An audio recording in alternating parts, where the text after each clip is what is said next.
In 2005, a routine transatlantic flight went horribly wrong in Toronto, Canada. A massive aircraft carrying over 300 people had flown into severe weather. What happened next, media outlets labeled as a miracle. Let's delve into this captivating story. In this video, we'll be looking at the aircraft involved, the accident itself, and the airport in Toronto. This is the story of Air France Flight 358. August 2nd, 2005. Air France Flight 358 was flying a route from Paris to Toronto in Canada. On board were 309 passengers and crew. The aircraft is an Airbus A340, a massive 4-engine long-range aircraft that first took to the skies in the early 1990s. Though it boasted some very impressive technology like other Airbus planes, the A340 didn't sell as well as its competitors for a variety of reasons. For one, the plane has less powerful engines in its early variants. Many consider the plane to be underpowered. In a world where twin-engine jet planes could fly further than they ever had done in the past, airlines began choosing not to invest in 4-engine aircraft like this. It was more of a liability for what it was worth. More engines meant more maintenance and more money to operate. Despite its limitations, the A340 launched with some success and has had an excellent safety record, having been involved in very few incidents in its years of operation, even now that the plane has gradually been retired from airline fleets around the world. However, of the few accidents the plane has been involved in, none are quite as notable as that of Air France Flight 358. The French national airline was once one of the largest operators of the A340, first receiving the planes in 1993. The accident aircraft was one of the earlier models with the smaller, less powerful engines. When the plane left Paris earlier that day, it was a warm summer's afternoon in the French capital. For several hours, the aircraft cruised at 37,000 feet over the Atlantic Ocean. It's a flight of about 8 hours. The Airbus A340 requires 2 pilots to fly. 57-year-old Captain Alain Rosay was one of the most experienced captains at Air France. He's a veteran of Airbus aircraft, having flown the A300 for Air Inter and joining Air France following their merge. He went on to fly the Airbus A319, 20 and 21 before finding himself in the cockpit of the A340 in 2001, with over 15,000 flight hours to his name. Captain Rosay was a very well-respected captain. Work colleagues noted that he was an easy gentleman to work with and actively encouraged communication between flight crew members. 43-year-old First Officer Frederick Nord was less experienced. Like the captain, he had, at that point, had a rather lengthy career at Air France. He first joined the airline in 1985 working as cabin crew, but also began flight training where he eventually found himself finally piloting airliners in 1997. At just under 5,000 flight hours, he was considered by Air France to be a very competent pilot in his own right, and was upgraded to flying the A340 in 2001. He actually achieved his type rating for the A340 on 9/11 of all days. The A340 was the only plane he flew between then and the time of the accident. Though the 2 pilots had previously met during simulator training, this was their first time flying together. A passenger was also seated on the flight deck. This individual had a relative who also worked for Air France and was taking advantage of the perks that brings. This happened to apparently include riding in the jump seat for free. It was decided that on this occasion, the first officer was to perform the landing in Toronto. Captain Rosay had performed the takeoff, and a handover of the flight controls was to take place before the plane began descent. When the plane left Paris earlier that day, it was a warm summer's afternoon in the French capital. Though the weather that day was pleasant over in Europe, the same could not be said for Flight 358's destination. But let's not get ahead of ourselves. The pilots of Flight 358 were able to receive weather information via the Aircraft Communication Addressing and Reporting System, otherwise known as ACARS. Now, for the sake of this video, times going forward will be noted in local time to Toronto, UTC-4. At just before 10 a.m. local time, the pilots made a request through the ACARS system for local weather information of a number of airports in eastern Canada, including weather information for Ottawa, their logged alternate airport. It wasn't until 10:44, roughly 5¼ hours from landing, that the pilots requested weather for Toronto. And here was the message they got back. This is what is known as a METAR, which is short for Meteorological Aerodrome Report. To the outsider looking in, this probably won't make much sense to you. It contains a lot of pilot talk. But because this is a rather simple METAR report, let's decode it as an example. This is what it says. Meteorological Aerodrome Report, 1400 hours. This is UTC time. The time indication never changes from time zone to time zone and doesn't care about daylight savings. So this report was taken 44 minutes before the pilots requested it. This is the International Civil Aviation Organization code for Toronto Pearson Airport. Wind 360 at 4 means the wind was blowing from directly north at a speed of 4 knots. 15 SM is decoded as visibility of 15 statute miles. This next part of the METAR indicates cloud coverage. At this time, there were few clouds at 3,500 feet and an additional cloud layer of few clouds at 26,000 feet. This relates to the temperature, 28 degrees Celsius. Air pressure, 30.07 inches of mercury. Finally, the remarks here in this case indicate the types of clouds in the region, cumulus and cirrus clouds. All of this can otherwise be summarized by normies as partly cloudy, warm with a light breeze from the north. Point is, when the pilots received this not even halfway through their flight, it was a rather pleasant morning in Toronto.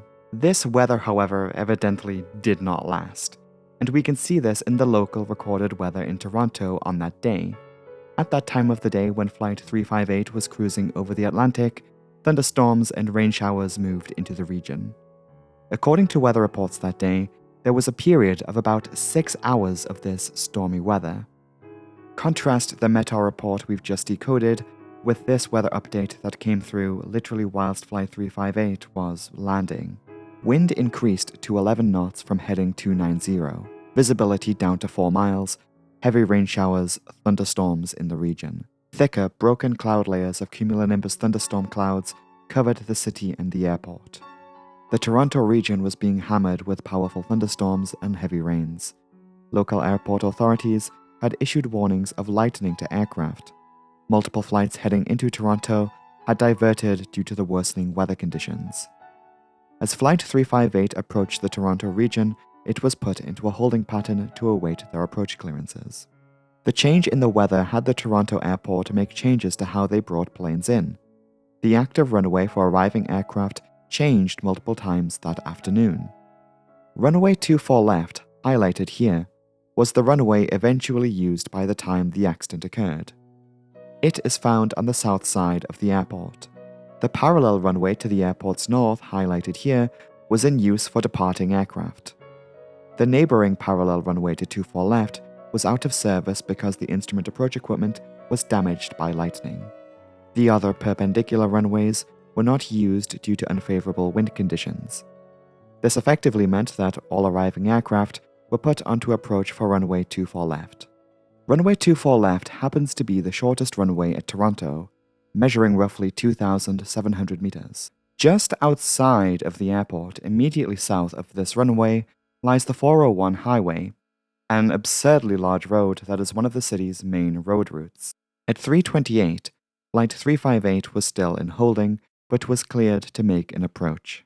As Flight 358 descended into the thunderstorm, the two flights ahead of the Air France did manage to land in Toronto successfully. Air traffic control notified Flight 358 that weather conditions were deteriorating and that pilots that did land in Toronto reported decreased braking effectiveness. Though there were periodic weather updates given to the Air France crew, they were perhaps not prepared for what they were about to get themselves into. Still, they continued with the approach instead of diverting. Passengers would later describe the approach into Toronto, lightning flashing almost constantly inside the cabin. Moments before Flight 358 was expected to land, cloud, rain, a thunderstorm had swept over the airport. We can even see this in a number of photographs that were taken at the airport around the time that Flight 358 was making its landing attempt. There was a sudden change in wind direction from a headwind to a tailwind, and visibility was reduced. The wind direction by the time the plane touched down would change again into a crosswind.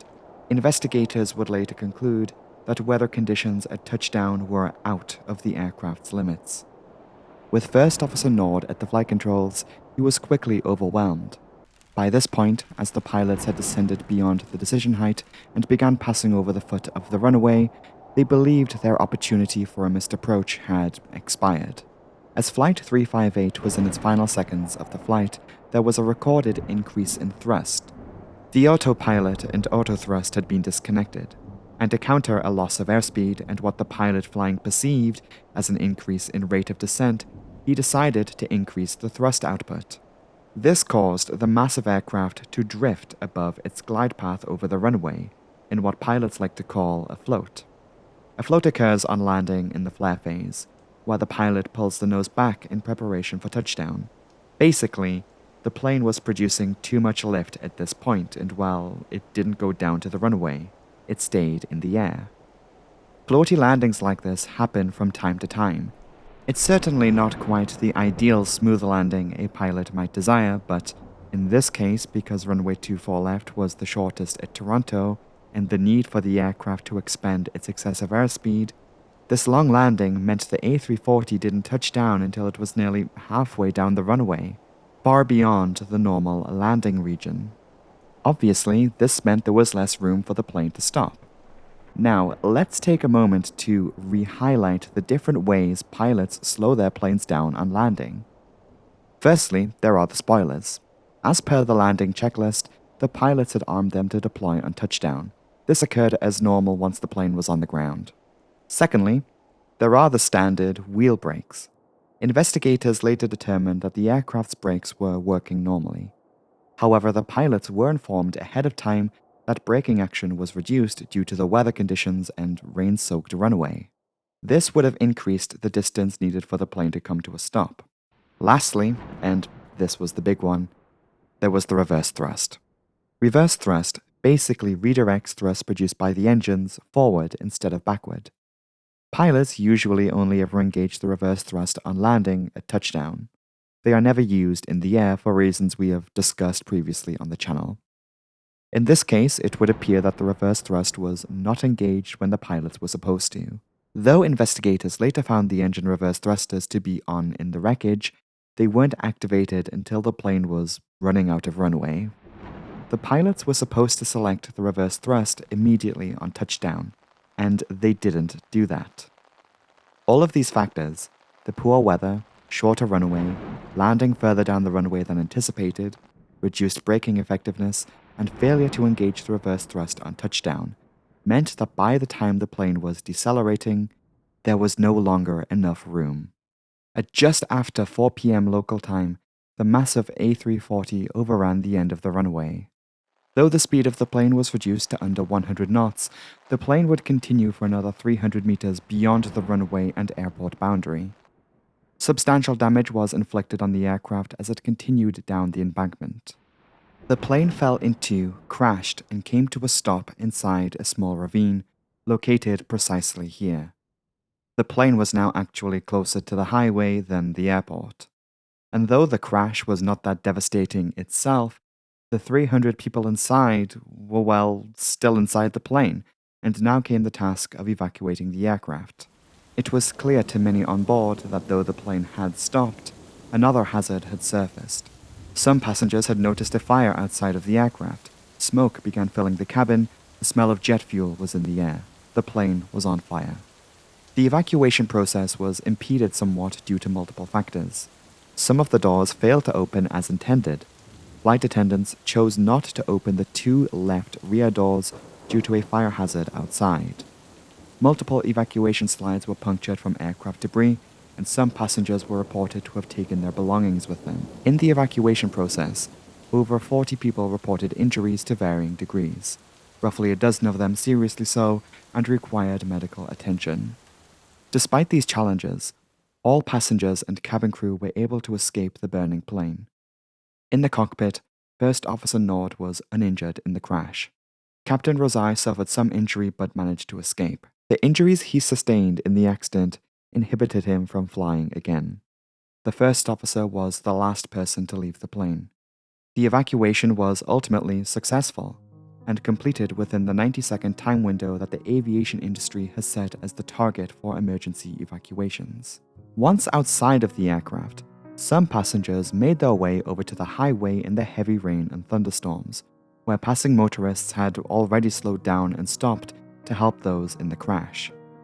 Many people were rescued from the ravine or taken to safety thanks to the efforts of Toronto residents. The good nature of these people ensured that many found their way to the safety of the airport, a hospital, or even their own homes.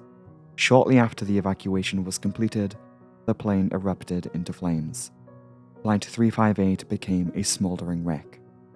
For hours after the accident, no one was certain as to whether or not everyone had gotten out.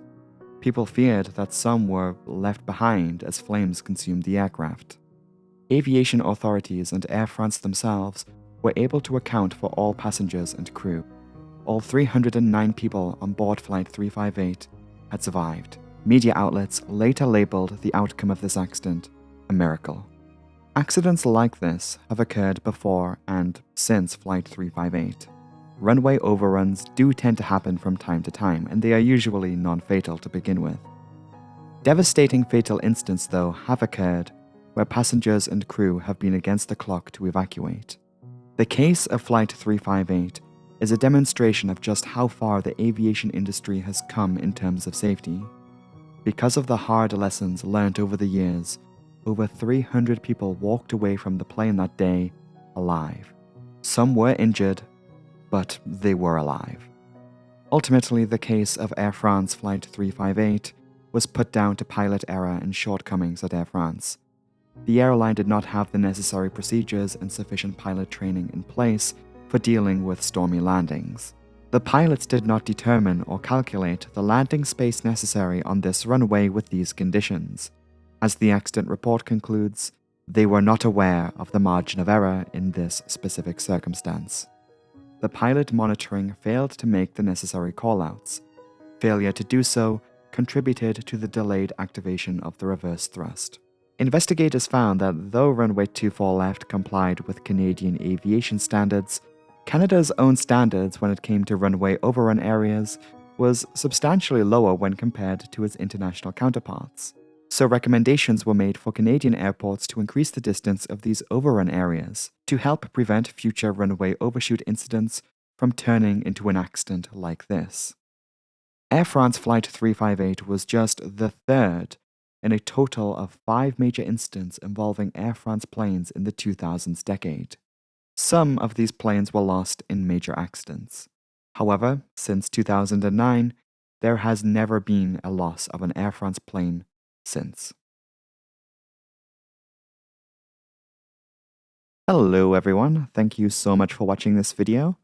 I like how I said that last week I was going to make this video a shorter one due to me needing to take a day out of working on editing.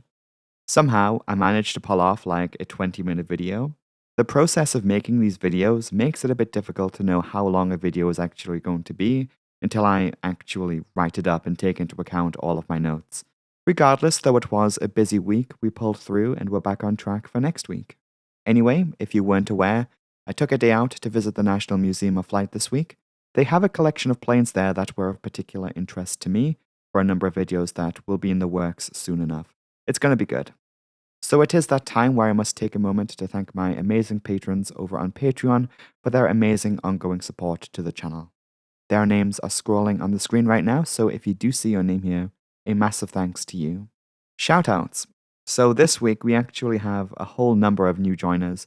I am so thankful for every single one of you. So in order of which they joined, big shoutouts this week to Nobody, Jimmy Kerr, Lol Potato, Isaac, Michael Stanley, and we have the return of Mom Left Me at Best Buy. Thank you all so much. I really appreciate it. Special shout out this week to Shortcord, who pledged at the highest tier this week. Honestly, what a legend. Thank you so much. If you yourself would like to support the channel further, you can join the Disaster Breakdown Patreon from just £1 per month, and the link to that will be in the pinned comment below. All patrons get early access to all new content 2 days before they go out publicly on YouTube. If you would also like to follow my personal Twitter page, that too will be linked in the pinned comment. And that is it from me this week. Thank you so much for watching, and I shall see you next time. Goodbye!